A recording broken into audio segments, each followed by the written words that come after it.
এক ওয়াক্ত নামাজ পড়ে না।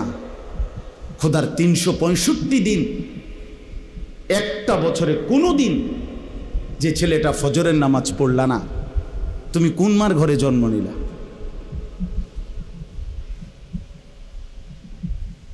তুমি কোন বাপের ঘরে জন্ম নিলা? তোমার মায়ের 2 বছরের দুধের হক কি আদায় করো? মুসলমানের বাচ্চা এত বড় গাদ্দার হয় কেমনে বেটা? এত বড় নাফরমান, এত বড় হাইওয়ান, এত বড় চতুষ্পদ জানোয়ার মুসলমানের ঘরে হয় কেমনে বেটা? কেমনে হয় বেটা? এই জন্য মনে রাখো বেটা, যে কপালে সেজদা নাই সে কোনো মানুষ না।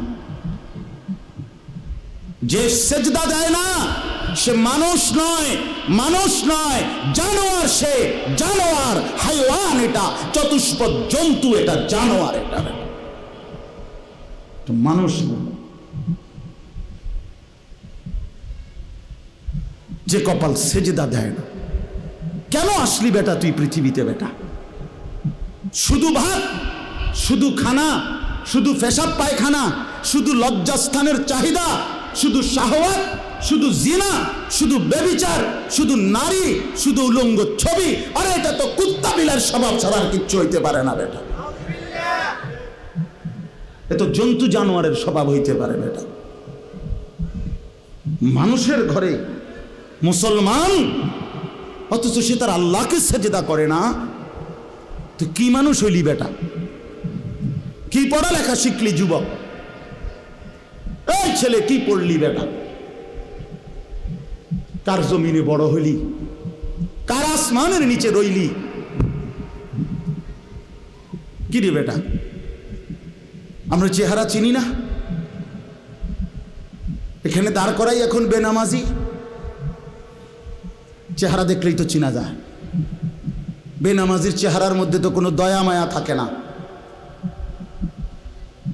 বেনামাজির চেহারা তো নির্লজ্জ, বেহায়া, বেশরম, পাষাণ, দয়া মায়াহীন, এমন মনে হয়। এজন্য বন্ধু, নিজেকে আরেকবার ভেবে দেখো। তুমি মায়ের সন্তান, তুমি বাবার সন্তান, তুমি মুসলমানের সন্তান। এই কালেমা বড় দামি কালেমা। আমি 72 বছর বয়স্ক, 72 বছর বয়স বুড়া চাচা, এরকম একজন বয়স্ক লোককে গত আগস্ট মাসে কালেমার দাওয়াত দিছিলাম। উনি হিন্দু। 2.5 ঘন্টা ওনারে বুঝাইছিলাম, বলছিলাম, কিন্তু উনি এটা বলে যে ঈশ্বর অদ্বিতীয়, ঈশ্বরের কোনো অংশীদার নাই। আমি প্রতিমা পূজা করি না, উনি এই কথাটা বলে, কিন্তু উনি কালেমা। আমি বললাম, চাচা, আমাদের সাথে আরো আলেমা ছিল, চাচা আপনি এই কথাটাই বলেন, এই কথাটাই বলেন, এটাই কালেমা। আপনি যেটা বিশ্বাস করেন এই কথাটা মুখে বলেন না, কালেমা আরবিটা বলেন, লা ইলাহা ইল্লাল্লাহু মুহাম্মাদুর রাসূলুল্লাহ, এটা বলেন। কত অনুরোধ করলাম, কানসি পর্যন্ত, বিশ্বাস করেন চাচার মুখ দিয়ে এই কথাটা বাইর করতে পারলাম না। কয় না, আমি এটা পড়তাম না। তখন আমি আমার সাথীদেরকে বললাম, হ্যাঁ এবার 72 বছর বয়স্ক একজন মুরব্বী, 72টা বছর জীবন পার হয়ে গেছে, অথচ তার জবান দিয়ে একটা বার কালেমা উচ্চারণ করল না। আর আল্লাহ তাআলা সেই কালেমা আমাদেরকে কত হাজারবার বলার তৌফিক দিছে। কত বড় নিয়ামত, কত বড় সৌভাগ্য যে আমি এক মুসলমান মায়ের ঘরে জন্ম নিছি, আমি এক মুসলমান বাবার ঘরে জন্ম নিছি। আমাদের কি যোগ্যতা ছিল? আমাদের কোনো যোগ্যতা ছিল এখানে? শুধুই কার দয়া? এত বড় দয়া যে আল্লাহ করলেন, এত বড় মায়া যে আল্লাহ করলেন, নিজে আল্লাহ পছন্দ করে আমারে ঈমান দিলেন, ঈমানদারের ঘরে জন্ম দিলেন, মুসলমানের পরিচয়টুকু দিলেন, মুমিনের পরিচয়টুকু দিলেন। সেই আমি কেমনে আল্লাহর নাফরমানি করি?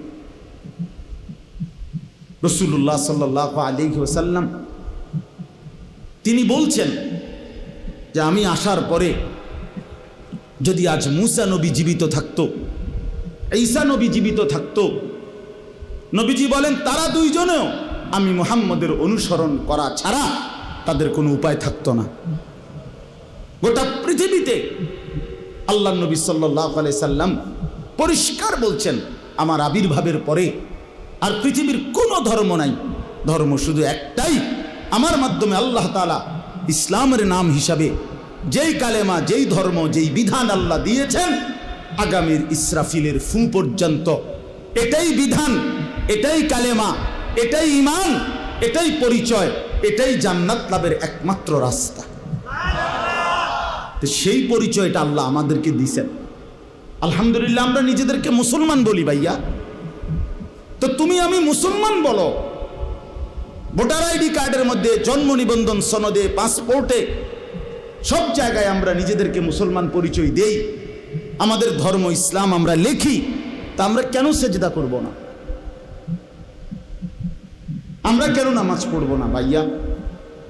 আমরা কেন রাসূলুল্লাহ সাল্লাল্লাহু আলাইহি সাল্লামের সুন্নাতের অনুসরণ করব না কেন? এর চাইতে বড় দুর্ভাগ্য আর কি? অনেক ছেলে, এই জন্য অনেক যুবক ভাই সবার কাছে অনুরোধ করলাম ভাইয়া, আমার হাত জোর করা অনুরোধ, সেজদা করো, নামাজ পড়ো। সেজদা না করলে কোরআন শরীফে আছে সেজদা যদি না করে তো ইবলিস তার পরিচয় 1 ঘন্টা আগেও তারে কোনো ইবলিস কইতো না, শয়তান বলতো না, তার নাম ছিল মুআল্লিমুল মালাইকা। এই যারে এখন ইবলিস বলে তার আগে পরিচয় ছিল সে ছিল ফেরেশতাদের শিক্ষক, সে ছিল জিন, কোরআন শরীফে আছে, সে ছিল ফেরেশতাদের টিচার। কিন্তু যখনই একটা সেজদা করে নাই, আদম আলাইহিস সালামকে সেজদা করতে বলছে আল্লাহ, তো কয়টা সেজদা করে নাই? একটা সেজদা না করার কারণে তার পরিচয় হয়ে গেল পরবর্তী মিনিট থেকে শয়তান। তাহলে এই জন্য শয়তানকে কেন শয়তান বলা হইল? সেজদা না করার কারণে। কথা বলেন না কেন? এই জন্য সেজদা না করলে শয়তান হয়, ইবলিস হয়, মরদুদ হয়, অভিশপ্ত, মালউন, লানতের যোগ্য, রাজিম, ঘৃণিত। এই জন্য ভাইয়া তুমি কোনোভাবে দামি হইতে পারবা না, দামি হইতে পারবা না, সেজদাবিহীন দামি হয় না। দুনিয়া তুমি আল্লাহর নাফরমানি করে যা ভোগ করতেছ, আলহামদুলিল্লাহ আমরাও আল্লাহর হুকুম মাইনা দুনিয়া তা ভোগ করতেছি। এই বাজার, ব্যবসা, দোয়ান, ভাত, মাছ, চাল, ডাল, বউ, বাচ্চা, স্ত্রী, সন্তান, সংসার, ফাঙ্গাস, তেলাপিয়া, ধন্যভাতা, কাঁচামরিচ, ফার্মের মুরগা, কক মুরগা, খাট, পালং, সোফা, ফার্নিচার, ফ্রিজ, এসি, হ্যাঁ, টাইলস, এটা আমরা যারা সেজদা দেই এটি আমরার কাছে আছে। কথা বলে না কেন? তুমি আলগা কি বুক করে লাইলা? তুমি আল্লাহর নাফরমানি কইরা সারাদিন মোবাইল টিপা আমাকে রাইতুলি কি শান্তের দেশে ধাও নাকি? তো আর কিতা, তো তুমি বেকুবার কিতা, মানে বেশতি কি? হ্যাঁ, বেশতি কি? শুধু শুধু ধোকা, শুধু ধোকা, শুধু বোকামি করলো, ধোকা খাইল। দুনিয়া এমনি মিলে যায়, দুনিয়া এমনি মিলে যায়। আল্লাহ পাক কোরআনে ওয়াদা দিছেন, আমি যাকে বানাইছি তার দুনিয়ার রিজিক আমি দেবই দেব। এই জমিনে যত কিছু আমার বিচরণশীল মখলুক, আল্লাহ বলেন ওয়ামা মিন দাব্বাতিন ফিল আরদি ইল্লা আলাল্লাহি রিজকুহা, সকলের রিজিকের দায়িত্ব আমি আল্লাহ আমার কাঁধে তুলে নিলাম। তাফসীরের মধ্যে আছে হযরত মুসা আলাইহিস সালাম একদিন আল্লাহ তাআলাকে জিজ্ঞেস করলেন, আল্লাহ আপনার সমস্ত সৃষ্টি ছোট বড় সকলের রিজিকের কথা আপনার মনে থাকে, মনে রাখতে পারেননি। তো আল্লাহ তাআলা বললেন, মুসা তোমার সামনে একটা বড় পাথর আছে, এই পাথরটার মধ্যে তোমার হাতের লাঠিটা দিয়া বাড়ি দাও। মুসা আলাইহিস সালাম বাড়ি দিলেন, পাথরের একটা অংশ ভাঙ্গা পড়ছে। আচ্ছা আবার মারো, আবার মারলেন, আরেকটা অংশ ভাঙছে, আবার মারো, আবার মারলেন, পাথরের একটা অংশ ভাঙছে। 4 বার পাথরটাতে আঘাত করলেন। আঘাত করার পরে এরপরে পাথরটার ভিতর থেকে একটা ছোট্ট পোকা, একদম পিচ্চি, মুখে একটা সবুজ গাছের পাতা কুটকুট করে কামড়াইতেছে, খাইতেছে। এই অবস্থায় এই পাথরটার ভিতর থেকে এই পোকাটা নিচে পড়ছে। আল্লাহ তাআলা বললেন, মুসা ওই পোকাটা কি বলে কান পাইতে একটু শোনো। তাফসিরে রুহুল মাআনিতে আমরা পড়ছি, আরবি তাফসিরে। তো ছোট্ট পোকাটা মুসা আলাইহিস সালাম শুনতে পেলেন। ছোট্ট পোকাটা পড়ছে, সুবহানা মান ইয়ারানি ওয়া লা ইয়ানসানি। আমি আমার সেই মাওলার প্রশংসা করছি যিনি আমাকে প্রতিনিয়ত দেখছেন, আমাকে একবারও ভুলেন নাই। তো মুসা আলাইহিস সালাম বুঝলেন আল্লাহ তাআলা এতটা পাথরের ভিতরে এই ছোট্ট পোকার মুখে সবুজ গাছের পাতা যিনি পৌঁছাইতে পারেন, তিনি তার গোটা সৃষ্টির রিজিক ঠিকই পৌঁছাইতে পারেন। এই জন্য বন্ধু আমার, বাপ আমার, সবার কাছে অনুরোধ করছি, আমি শক্ত কথা বলছি, রাগ হইয়েন না, বিবেক জাগাবার জন্য বলছি, ঝগড়ার জন্য বলি না। কেন আমরা নামাজ পড়ব না? কেন নামাজ পড়ব না? রাসূলুল্লাহ সাল্লাল্লাহু আলাইহি সাল্লামের ভালোবাসার দাবি, মহব্বতের দাবি এটা, আল্লাহকে সিজদা করা। রাসূলুল্লাহ সাল্লাল্লাহু আলাইহি ওয়াসাল্লাম ইন্তেকালের পূর্ব মুহূর্তে আম্মাজান আয়েশা রাদিয়াল্লাহু তাআলা আনহাকে ওনার বুকের মধ্যে মাথা রাখা অবস্থায় নবীজি ইন্তেকাল করছিলেন। এই ইন্তেকালের পূর্ব মুহূর্তে হযরত জিবরাইল এবং আজরাইল দুইজন ফেরেশতাকে সামনে রেখে আল্লাহর নবী সাল্লাল্লাহু আলাইহি ওয়াসাল্লাম আম্মাজান আয়েশাকে বলছিলেন, আয়েশা আমি চলে যাচ্ছি আমার মালিকের কাছে, যাওয়ার আগে তোমার মাধ্যমে আমার উম্মতের জন্য আখিরি নসিহত, আমার উম্মতের জন্য আমার শেষ কথা, আসসালাত আসসালাত আসসালাত। আমার উম্মতকে বইল নামাজ ঠিক রাখতে, নামাজ ঠিক রাখতে, নামাজ ঠিক রাখতে। আমার বাপ, কোনো বাবা যদি মৃত্যুর পূর্বে কিছু ওসিয়ত করে, সন্তান যত পাষাণই হোক না কেন, সে তার মৃত্যু পথযাত্রী বাবার ওসিয়ত পালন করে। তা আমাদের নবী সাল্লাল্লাহু আলাইহি ওয়াসাল্লামের আখিরি নসিহত ছিল নামাজ, উম্মতের নামাজ। তো সেই নামাজ যদি আমরা আন্তরিকতার সাথে পালন না করি, তো আমাদের নবীর সাথে আমাদের সম্পর্ক কই? রাসূলুল্লাহ সাল্লাল্লাহু আলাইহি সাল্লাম কোরআনের মধ্যে আছে, সূরা নিসার মধ্যে আল্লাহ তাআলা বলছে, বন্ধু আপনাকে সামনে রেখে আপনার উম্মতের আমলনামা খোলা হবে। তো নবীজি সাল্লাল্লাহু আলাইহি সাল্লামের সামনে যখন আমলনামা উম্মতের খুলবে, তা আল্লাহর নবী সাল্লাল্লাহু আলাইহি সাল্লাম যখন দেখবে আমলনামায় পৃষ্ঠার পর পৃষ্ঠা, পৃষ্ঠার পর পৃষ্ঠা, এক ওয়াক্ত নামাজ নাই, ফজরের নামাজ নাই, 10 বছর, 5 বছর, 3 বছর, রাসূলুল্লাহ সাল্লাল্লাহু আলাইহি সাল্লাম বলবেন, হায় উম্মত, আমি শেষবারের মতো বলে গেছিলাম, আমার শেষ ওসিয়তটা ছিল নামাজ। তুই উম্মত আমার শেষ কথাটাও, আমার মৃত্যু পথযাত্রার সময় কথাটাও পালন করলি না। এই কি আমলনামা নিয়ে আসলি? আমি কেমনে আমার আল্লাহর কাছে সুপারিশ করব? নবী সাল্লাল্লাহু আলাইহি সাল্লামের সুপারিশ এটা মামুর বাড়ি না। হাউজে কাউসারের পানি সস্তা দরের কোনো পানি না যে আপনি চাইবেন আর দিয়ে দিবে। না না বাপ, বিষয়টা এমন না। আপনি ভালো আলেম থেকে জিজ্ঞাসা করে নিয়েন। সুপারিশ এটা আপনার মামুর বাড়ির আবদার না। কাকে সুপারিশ করবেন তা আল্লাহর পক্ষ থেকে নির্ধারিত করা আছে। কাকে হাউজে কাউসারের পানি পান করাবেন তাও আল্লাহ তাআলার পক্ষ থেকে নির্ধারিত করা আছে, নির্ধারিত করা আছে। এই জন্য এটাকে একবার ছোট্টখাট্ট খামখেয়ালি মনে করলে হইতো না। এই জন্য আপনি এই আমল নামা কেমনে দেখাইবেন?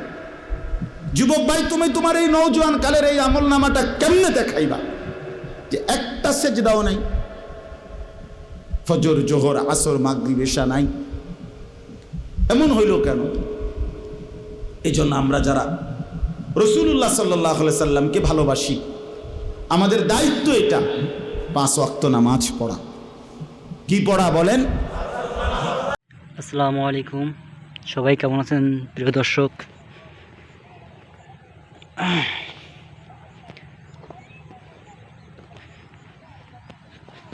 আশা করি সকলেই ভালো আছেন।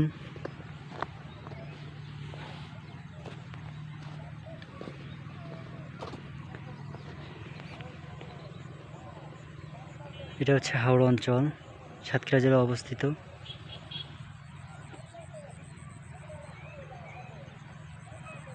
অসাধারণ প্রকৃতি,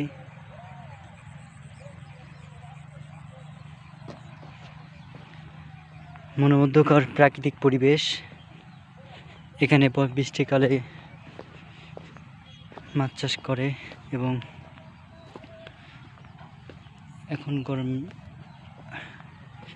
এখন আনছি যেটা বোলাক ধান বলে, যেটা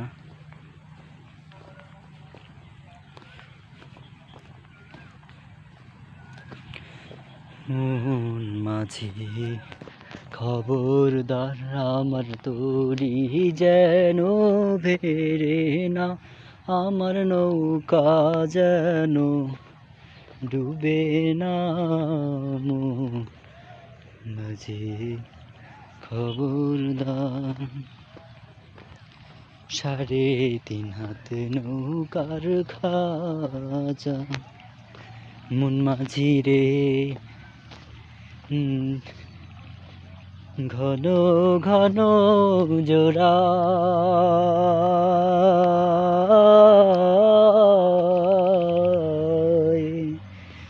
সাড়ে 3 হাত নৌকার খাঁচা, মন মাঝি রে ঘন ঘন জোড়া।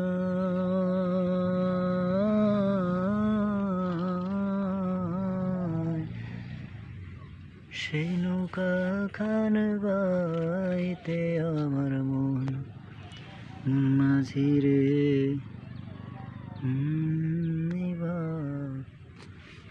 যায় রে মাঝি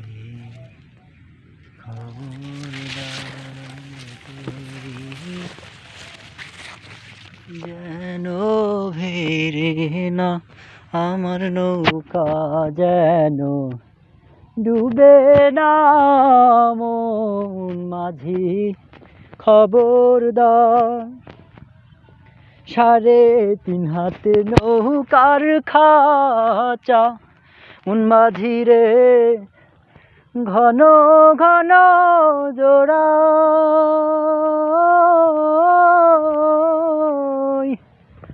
3.5 হাত নৌকার খাঁচা, মন মাঝি রে দিক দিক যাই।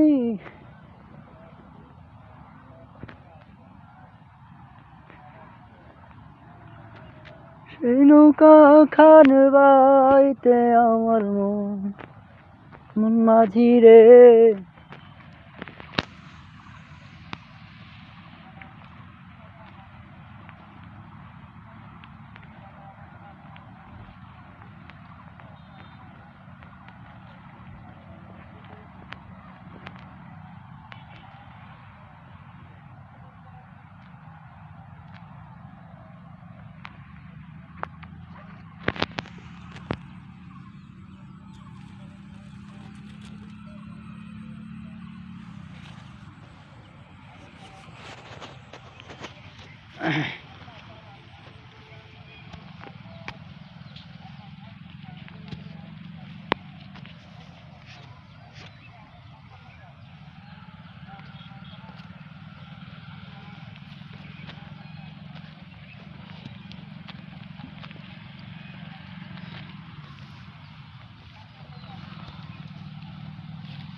3.5 হাত নৌকার খাঁচা মন মাঝিরে ঘন ঘন জোড়া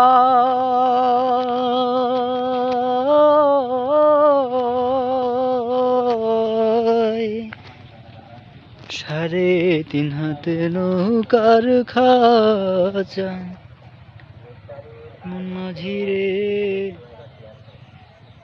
এদিক ওদিক যা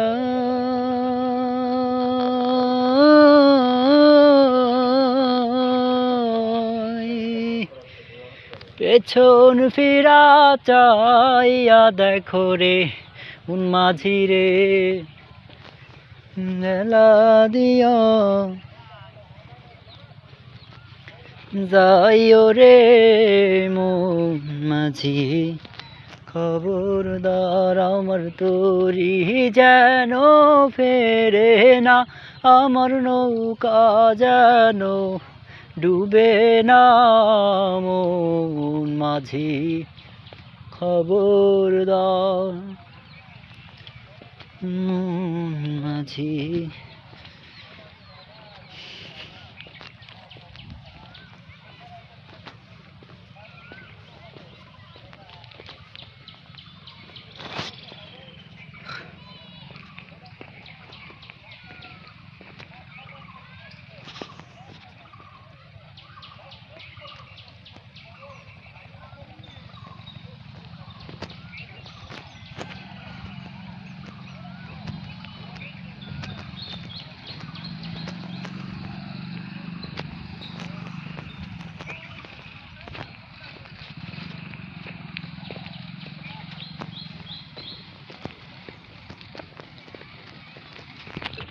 হো ও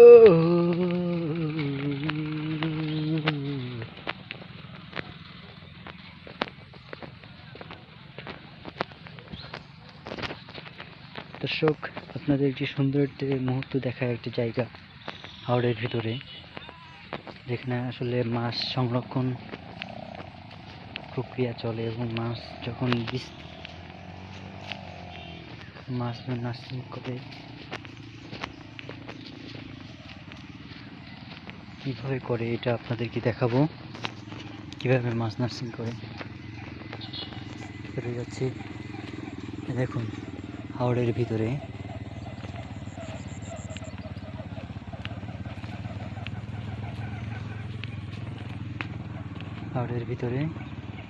চারি সাইড দিয়ে ধান, মধ্যখানে সুন্দর পরিবেশ, স্টেডিয়ামের মতো আর কি। চারি সাইডে ধান,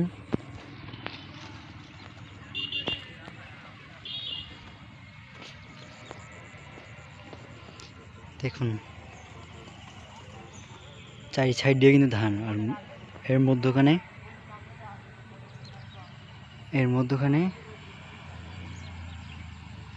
একটি স্টেডিয়ামের মতন গড়ে, এখানে আসলে মাছ নার্সিং করা হয়। যখন হাওড়ের মাছগুলো এবং এই জায়গাটা মানে ভবিষ্যতে বালি উত্তোলন করেছিল, এই জন্য আর কি এত ভেঙে পড়ছে, নাহলে ছোট থাকতো।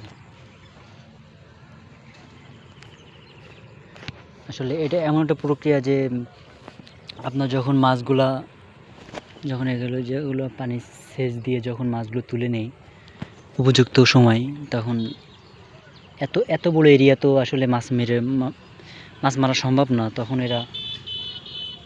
এই মাছগুলো তখন এর ভিতরে চলে আসে, যখন পানি কমে যায় তখন এর ভিতরে চলে আসে, তখন এখান থেকে মাছগুলো সব সংগ্রহ করা হয়।